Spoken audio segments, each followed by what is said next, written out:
Later on, if people would like, brand new Quest 3, only been out for a few weeks. If people would like to try it later, I brought stuff with the plan. At SecretCon, we run the VR workshop room, whatever, village, and we have a lot of fun bringing new devices to play with. But it is 12:04. We'll get started. So the presentation today, and can everybody hear me okay? Got it. And please raise your hands, step up, whatever you want to do if there's questions along the way. Let me grab the mic.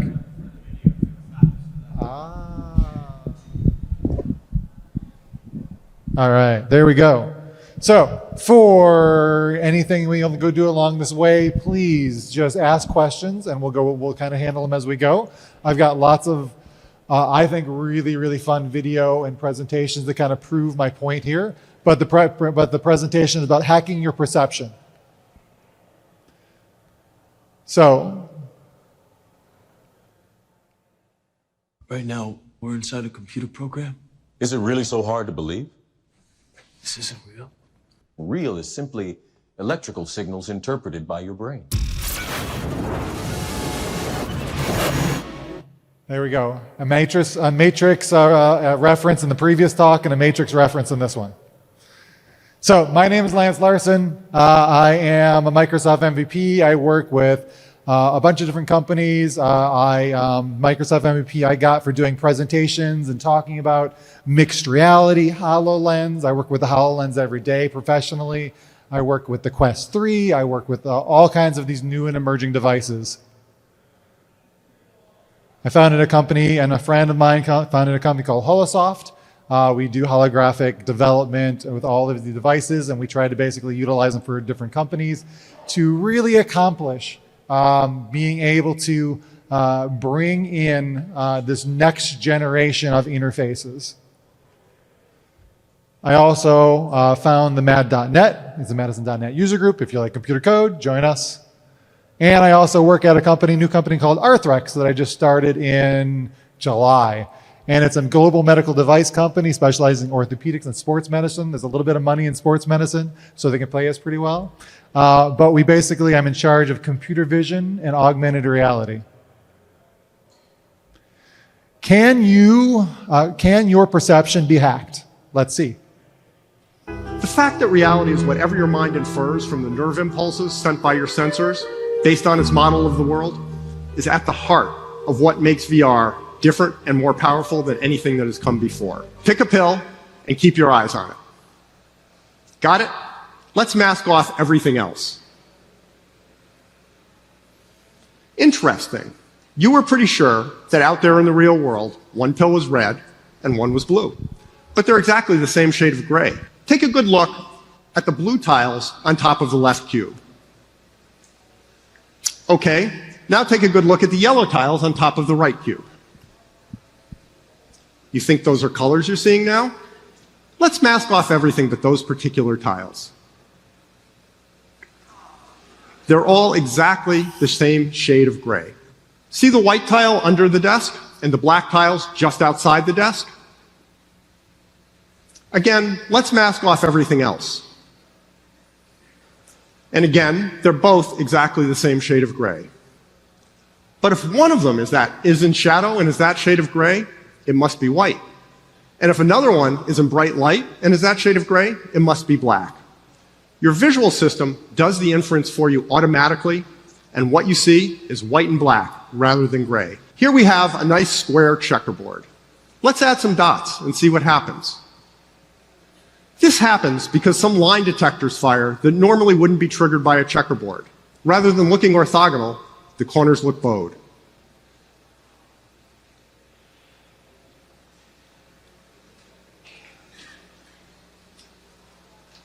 Okay, that's just weird. Here's what's actually happening. Real objects, especially faces, tend to be convex. So your visual system assumes convexity in the absence of cues to the contrary. The only way to make that assumption work in this case is for the head to be moving in very odd ways, so that's exactly what you see. As the oracle might say, here's what's really going to bake your noodle later on. Now that you know what's happening, try to see the dragon as it really is.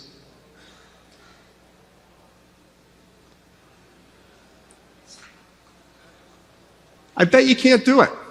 A little bit of conscious knowledge isn't going to undo millions of years of evolution and a lifetime of looking at faces. Bar, bar, bar, bar, bar. Obviously, she's saying bar, bar, bar. Now let's watch a slightly different video. Bar, bar, bar, bar, bar, bar, bar. Here we can clearly hear her saying far, far, far. Except that she isn't. The video shows her saying far, but the audio track is still of her saying bar exactly as she did in the first video. The visual input overrode the audio. To make it crystal clear what's going on, let's look at this one more time. Once again, we'll have a soundtrack that says bar, but this time we'll have a split screen with a face saying far on one side and a face saying bar on the other. As this plays, move your eyes from one side to the other and observe how what you hear changes. Bar, bar, bar, bar, bar, bar, bar, bar, bar. Pretty, did anybody fall for that? Did that work on anybody? It worked the hell on me. So that proved to me my perception can be changed. Our brain has been accepting our visual input for 150 million something years.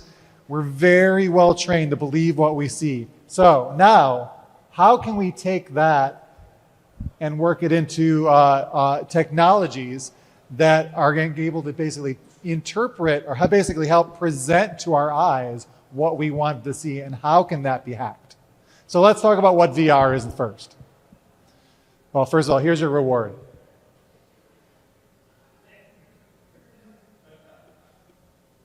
So, I know I got told that a lot as a kid. Don't sit too close to the TV. So, heads up, by the way, this is not me, but this is my favorite game.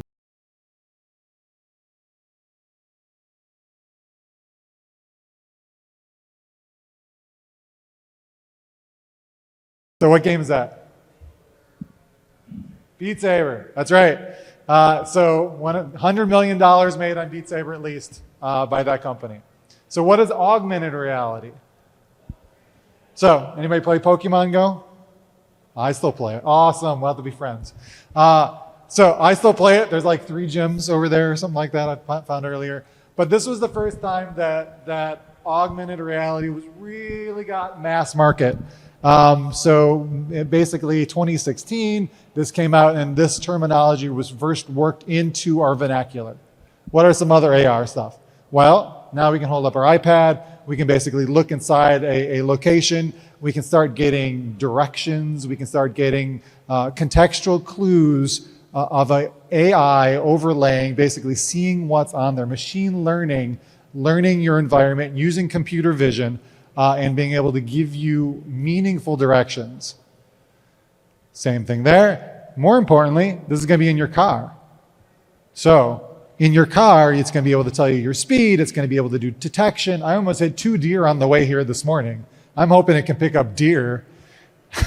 So there's going to be all of this information that's basically be going into our visual perception. The phone in our pocket is a brilliant device.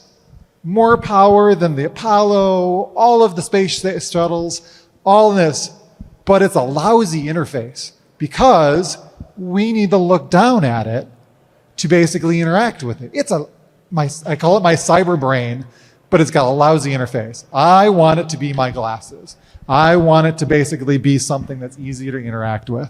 That's what augmented reality is going to be. So what is mixed reality? It's kind of another term. But here's what mixed reality is.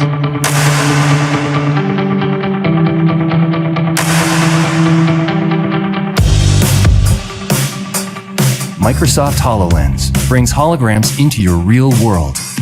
Using transparent lenses, spatial sound, and an understanding of your environment, holograms look and sound like they're actually part of the world around you. That is mixed reality. That's what I do on a daily basis. We do that for orthopedic surgeons, helping them be able to wear a HoloLens, mixed reality, augmented reality glasses, potentially an Apple Vision Pro in the future, but be able to take that and be able to see the anatomy on the patients and be able to better precisely put the drill in, drill a better position, end up with better outcomes for the patients. That's what we do. And this is really where I think the magic comes in. Now, however, there are downsides to that potentially. This is another example. It's going to be used for architects all over the place. I had an archie roommate in college. He had like little stick figure houses all over the place. We're going to have this moving forward. This is being architecture is a huge utilization of augmented reality. IoT. We have all of these factories generating billions and billions of different points of data. How do we consume that data? Well, you can go to a computer. You can have an AI basically go through and go through that data and say what's important, look for anomaly detection. But what if you could walk around your factory and basically see all of that data represented in these different locations as heads-up displays? So what is XR? XR is essentially extended reality, which is a combination of the terms of virtual, augmented, and mixed reality. You'll see that coming, basically, it's kind of a unification of those ones. So how real can XR be? Oh my gosh. No, it's too real. And my palms are sweaty. That is so cool. I'll have to go back. No, I don't want to.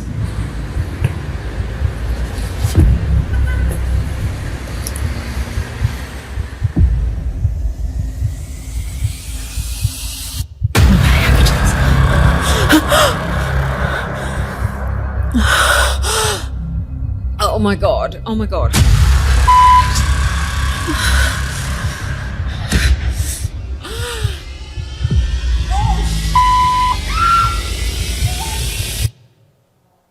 Anyone play that game?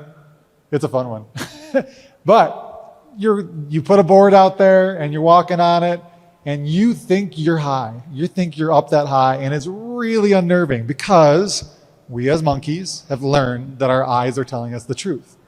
We as monkeys believe that. And as that resolution gets better and better, it's going to be harder and harder to not believe that. So how does XR work? And this is going to get to the point of how we can take advantage of it at some point in time. So degrees of freedom, you'll have these devices, you basically say, how many degrees of freedom? Everything now, for the most part, is 6 degrees of freedom, which basically means you can move your head in all directions and you can also move yourself around inside that experience. VR communicates to your brain in a different way than looking at a screen. When looking at a screen like our TV or phone, our brains read this as a flat image, the same way it would a picture. If an object on a screen gets bigger or smaller, or the person on TV moves towards the camera, you don't feel the need to take a step back or move out of their way. But in VR, you might want to, because you're not looking at one screen. You're looking at two. And those two screens are literally right in front of your eyes. Projecting a slightly different image into each eye, which is how our vision works in the real world. Each eye takes in stimuli from a slightly different vantage point. You can test this. Hold your finger up in front of your face and wink each of your eyes. Your finger should jump back and forth. That jump is the difference between what your left and right eye are seeing. And the differences between what your eyes see conveys depth. It conveys 3 dimensions. This is known as stereopsis, and VR developers have spent a lot of time perfecting it. But what use is depth if you can't move through it? Which brings us to the next most important way virtual reality tricks your brain. You are the camera, and it's fast enough where your brain starts interpreting it as your perspective. Head tracking allows a person in VR to look and move around a fake world in the same way that we look and move around a real one. If you look to the left, you'll see more of the world to your left. And if you look down, Don't look down. Okay, maybe don't look down. Other subtle effects make virtual spaces feel more real, like 360 audio, which is a big part of the plank experience. As you turn your head, the wind will subtly change. The plank creaks. And if you listen closely, a heartbeat slowly begins to speed up. Our brain takes all this new virtual stimuli and begins to believe this is reality.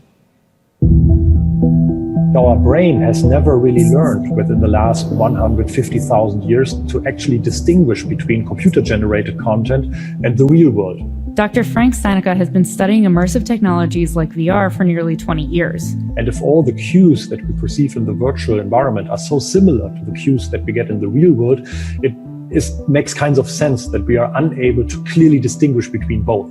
Our brains quickly adapt to virtual environments largely because it's wired to trust our sense of sight. There's some research showing that approximately 80% of all the information that we perceive from our environment are based on vision. And this allows VR developers to manipulate our reality even further. We found out about 10 years ago is that if we guide users on a circular arc with a radius of 20 meters, they have no chance to identify that they actually walk on a circle in the real world when they see a straight path in the virtual environment.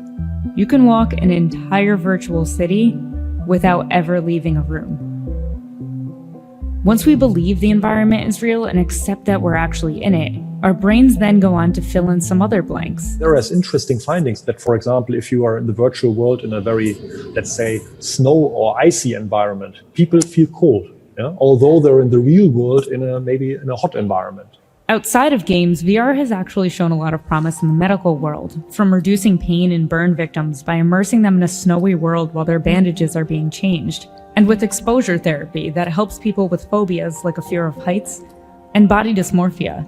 It's also being used for physical therapy, like assisting elderly people with their balance. Right now, we're still tethered to a system with a headset on our faces. The graphics are nice, but not perfect. And so we're not fully immersed when we hover 80 stories above the ground. That is, we can still remember to take the headset off. Stanica cautions that it might not always be that way. We can easily assume that within the next 5 to 10 years or so, we will not be able to distinguish visually computer-generated content from real-world content anymore. And then, of course, there are a lot of ethical questions. For now, VR might not look exactly like reality, but it follows a lot of the rules our brain has learned to perceive as real. And that's often enough to make us sweat.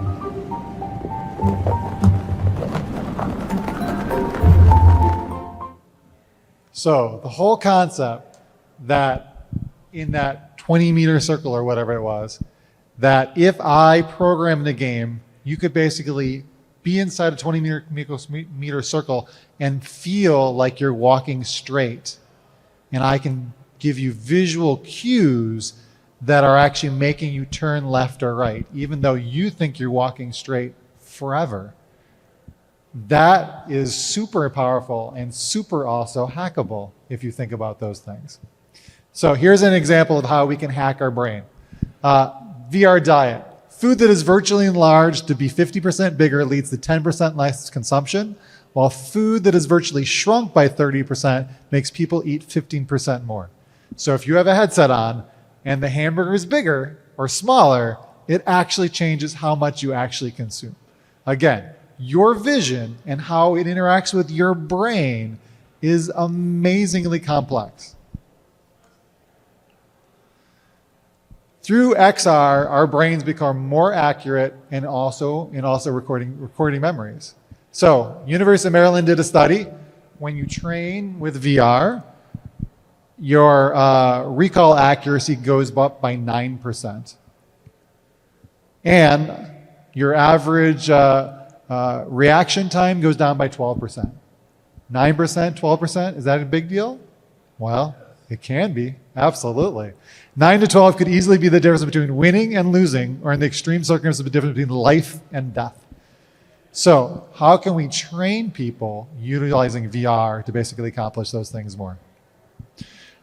XR activates the motor cortex and our sensory system in a way that is highly analogous with real-life experiences. And they did studies, and you can actually look at the MRI brain activity between real-life experiences and how you interact in the VR scenario, and there's a high correlation between the two. So, anybody here Who's played with a VR headset of some sort? Awesome. You guys make me so happy. That used to be a couple of years ago and I'd get like nobody. So that's fantastic. Anybody get VR sick? If like roller coasters, that's me. I don't like roller coaster VR games. I like things like for Beat Saber and other ones where I move myself around. Why is that? There's conflicting signals from your eyes versus your inner ear. Currently, the theory is that if your eyes and your inner ear don't match, your body thinks you've been poisoned. And what happens when you're poisoned? You want to get it out. So VR sickness has some high analogous aspects to the way your brain says, if my eyes aren't talking to my inner ear correctly, something's wrong. So as people who consume this, I want to make sure that you know there are comfort ratings when you basically get a game. I'm always more toward the comfort side than the more roller coaster scenarios. So as an XR creator, what do we do? What do we have to look for? We have to make sure our frame rates are high so that we're not getting that slight off-putting. There are different movement techniques. And again, these are just ways when you think about hacking your brain and your perception, these are different ways that basically get past that. VR sickness. There are also ways that you can also use galvanic vestibular stimulation, which are pads placed on the skin, sending 3D motion signals to the inner ear, and your brain is tricked into feeling what you're seeing. So again, you can kind of basically sync up your inner ear with what your eye is seeing. So let's get into some hacking aspect of this. White hacking. Responsible experimentation, beneficial manipulation. Maybe this is that whole getting people, if burn victims, getting them to basically feel cold by putting them in a cold environment. Kind of the gray hacking, irresponsible experimentation, maybe freaking somebody out with spiders when they're already freaked out by spiders. That could be bad. And then black hat hacking, malicious and purposeful harm. And I'm going to show you some potential purposeful harm in this next video.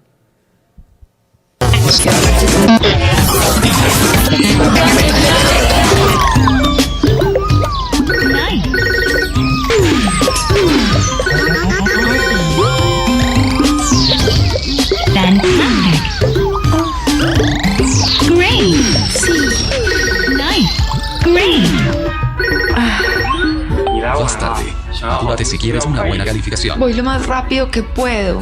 ¿Has pensado en correr? Es saludable y eficiente.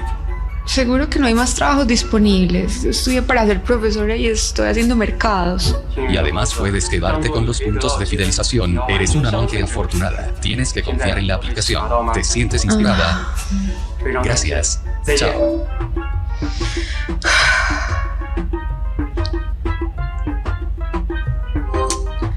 ¿Quién soy yo?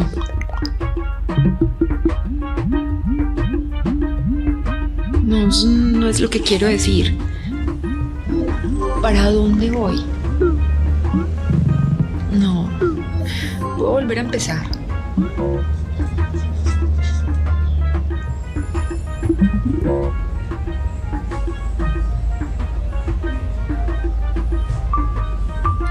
Olvídalo. Estoy presente ahora. Me amo. Estoy libre de mi ira. Estoy libre de mi tristeza. El amor es mi instrumento.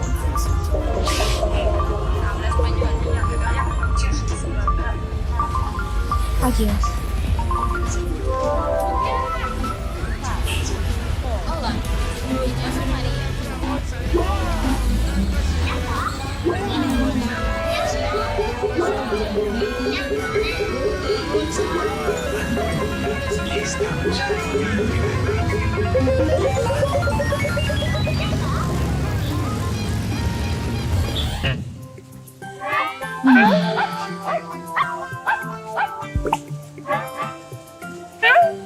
Bueno. Hola otra vez.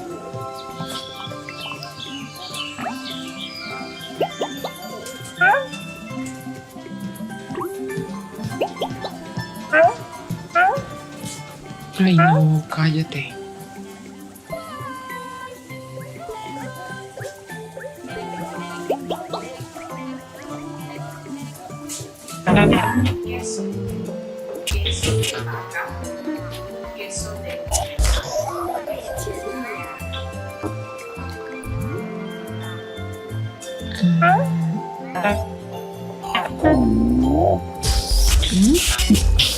¿Qué está pasando?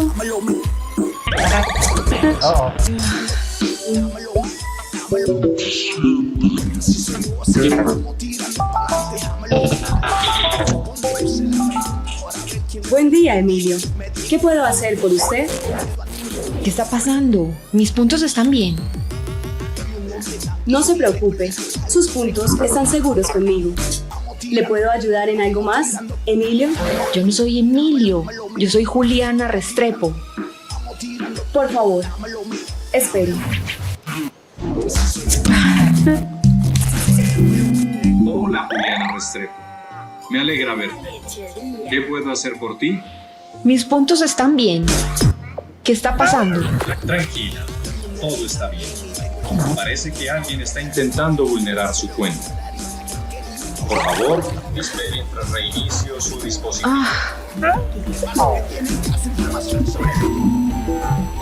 Watch as they restart.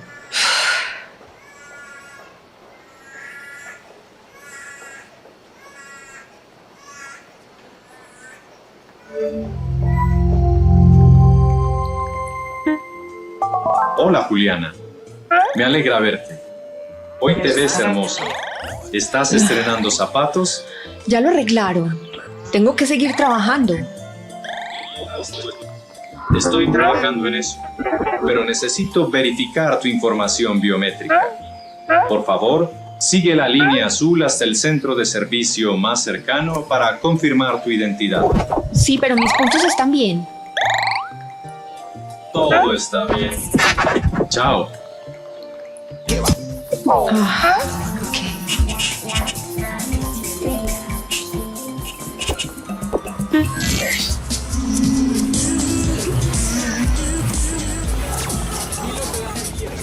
¿Qué? ¿Qué es esto? ¿Qué? ¿Qué está pasando? No, mis puntos, mis puntos.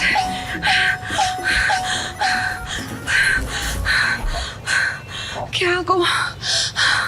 ¿Qué hago? ¿Qué es eso?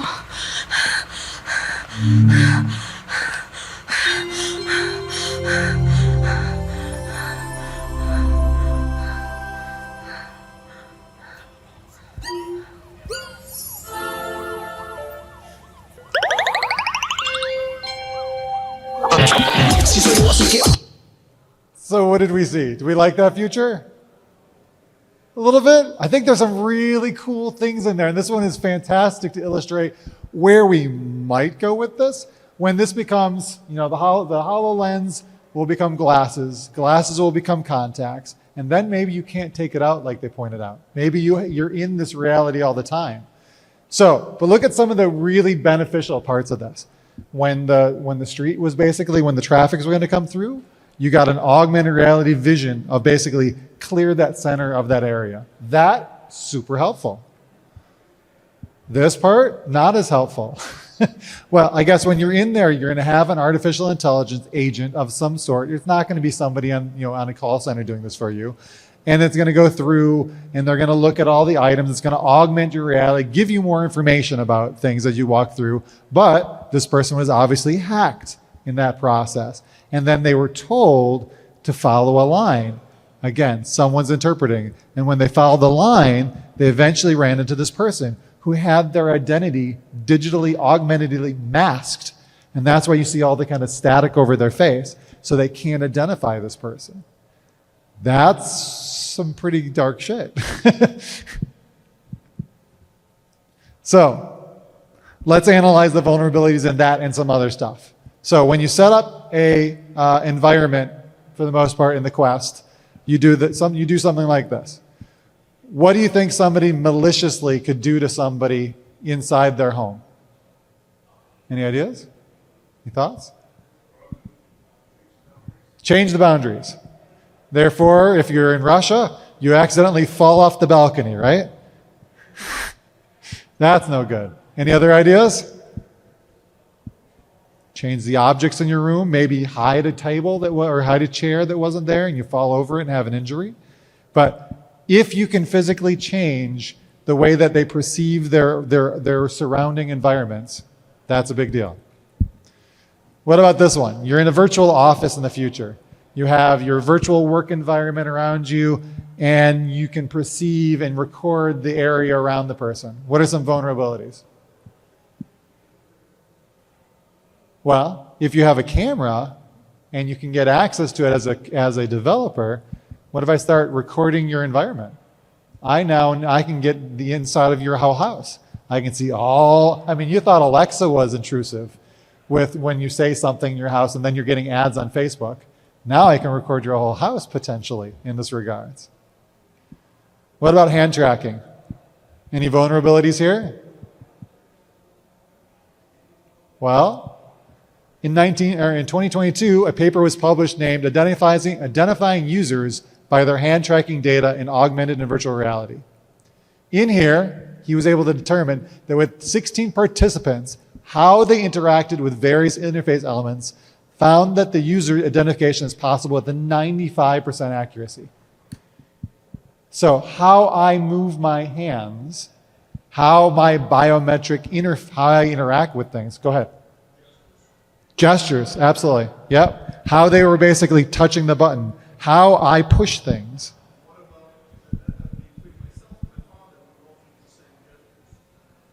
Yep. So then maybe they can identify that you're related, or that there are some. Not only can they potentially identify the individuals, but now they can potentially identify similarities, social similarities, family similarities.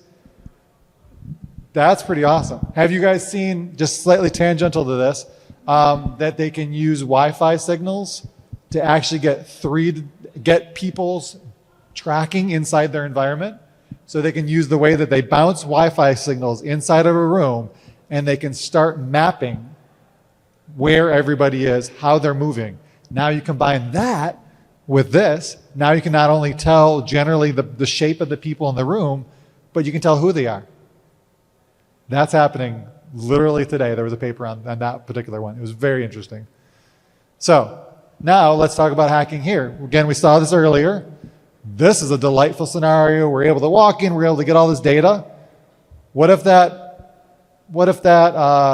engine or generator is about to blow, and you get in there and you hack and you make it look like, oh, it's nominal, no issues? What if you're in your car and you screw with their data when they're driving around in their car? Huge issue. So let's look at one more realistic thing that's happening today. This is the military's interpretation of what they want for augmented reality. So if you haven't seen, there's something called the Microsoft IVAS system, which is Integrated Visual Augmentation System. $22 billion contract by the government for Microsoft to build these headsets. And this is what they wanted to do.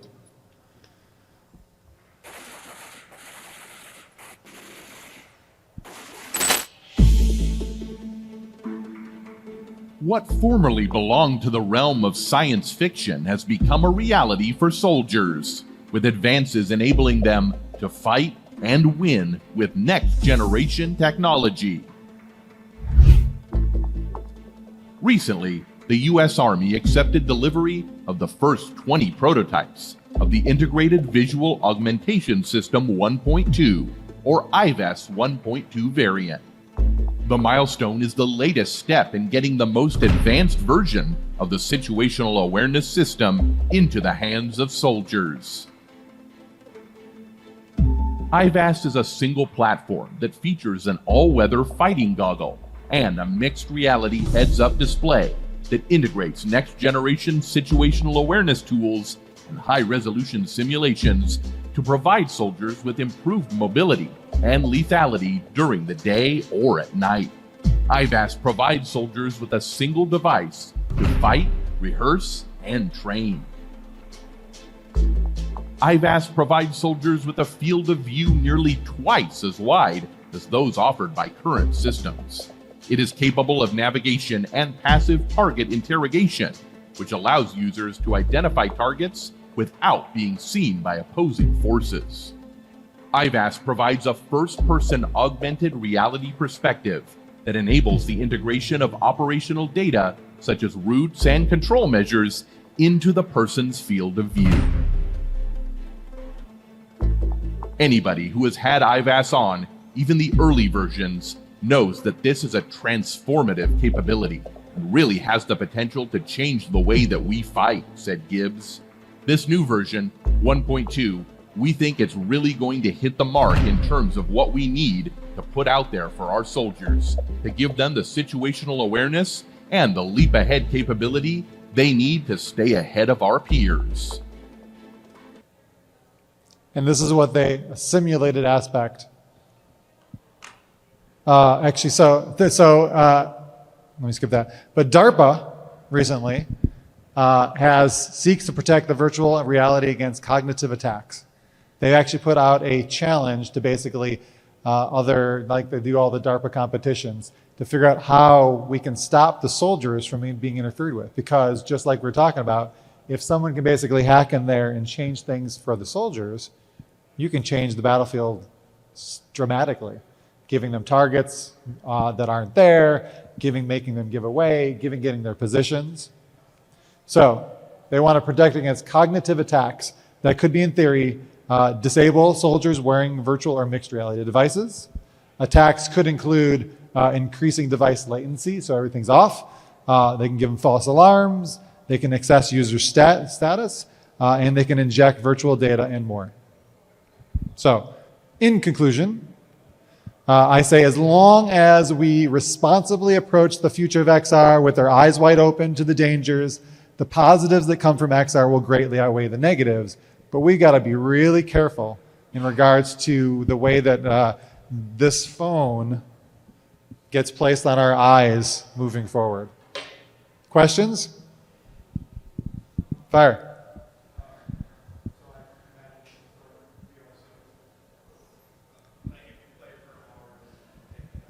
Yep.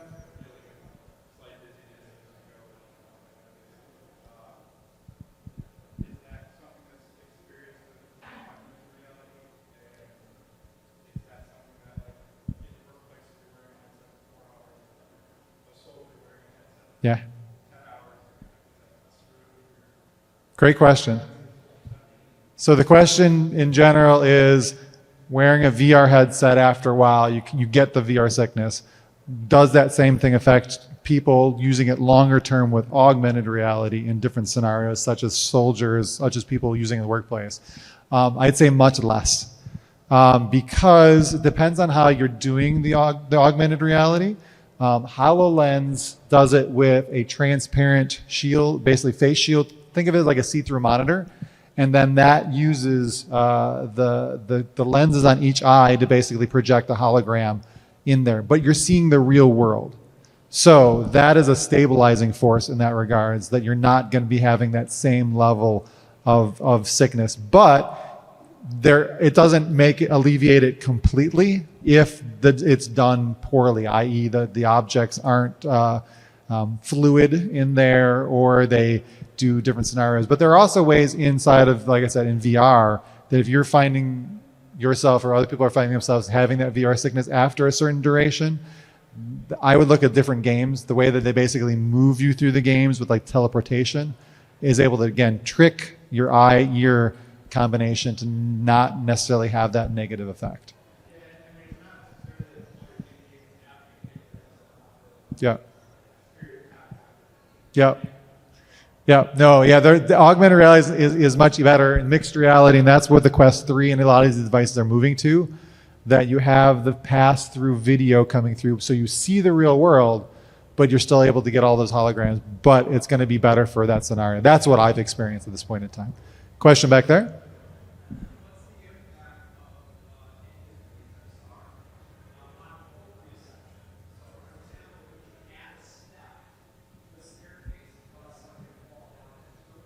Yeah, so the question is, how How is your proprioception, the way that you will step on stairs or whatnot, affected by this, and can it be hacked? And I would say absolutely. I would say that just subtle manipulations are going to make, when you're walking, I mean, I'm not sure if anybody else, when you're walking on the stairs and you're not quite paying attention and a stair isn't quite even from one to the other, your brain anticipates that step being the same height, and then you kind of stumble if it's not.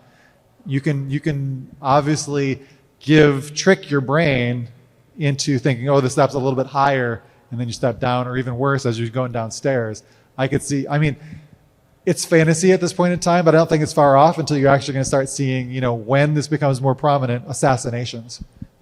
Literally go through this stuff. So that's where the DARPA thing is truly interesting, and that tells you the government's actually spending money on that to figure out how to make it so there's some sort of electronic aspect that there's a confirmation of objects in your real space on the headset, so that even if someone's trying to change it remotely, that there'll be some sort of safeguards.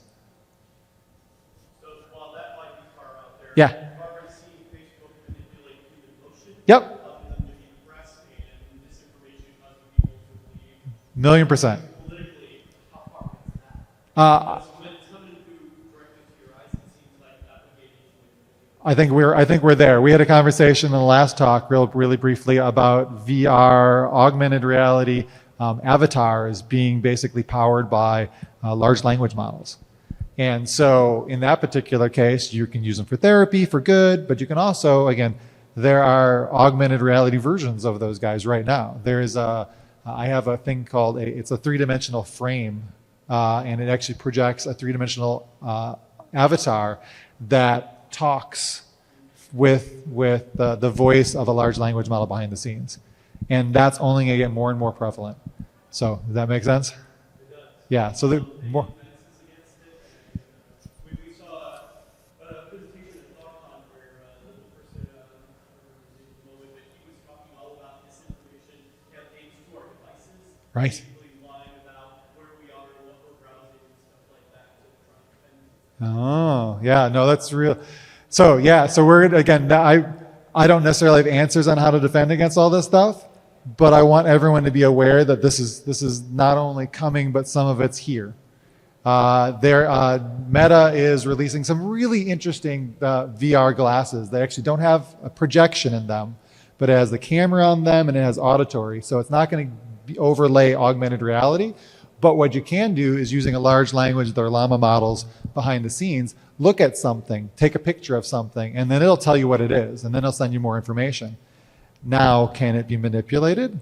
I think so. I mean, so if you start looking at something and you want to subtly change that person's perceptions on where they are or what they're doing, you just need to change the way that slightly phrasing things. And then you can totally use psychology to basically drive them off in different directions. So we just need to be careful and cognizant as we're basically talking even to ChatGPT about its phraseology, right? No, great points. Questions?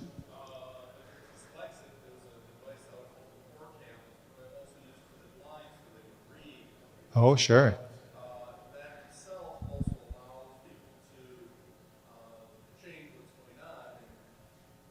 Yeah. So the question was basically, the comment was basically, there are devices out there for dyslexic individuals that change the way that they can basically perceive things, that help them in that regard. So it's a huge benefit, and we're going to see more and more of that stuff.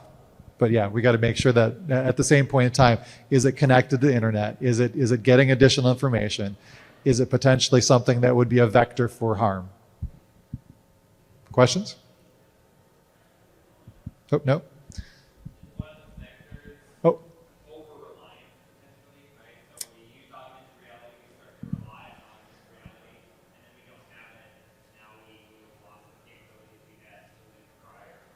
Yeah, no, and both the same thing could be said about the internet, right? I'm a developer. I don't know that I could go back to the days where I can't look up things on Google, or can't look up or have IntelliSense when I'm typing stuff. I remember when I started, it was code in a book. You had to look up all the commands. There was no help. So as soon as we get any tool out there there are going to be, obviously, there are going to be benefits, huge benefits with artificial intelligence. And then you make artificial intelligence with a much better interface on our faces, helping us see in that way. But at the same point in time, what happens when the power goes out? What happens when Skynet takes over? Can it start moving us around as little pieces on the board, making us do things perception-wise? Absolutely. Yeah. No, I think it's fascinating. I always like to say nice things when I talk to ChatGPT and other AI, I like to say please and thank you, because I figure it's recording me. And when our AI overlords take over, maybe it'll kick me off last. But it's interesting stuff. More questions? Fair. Please.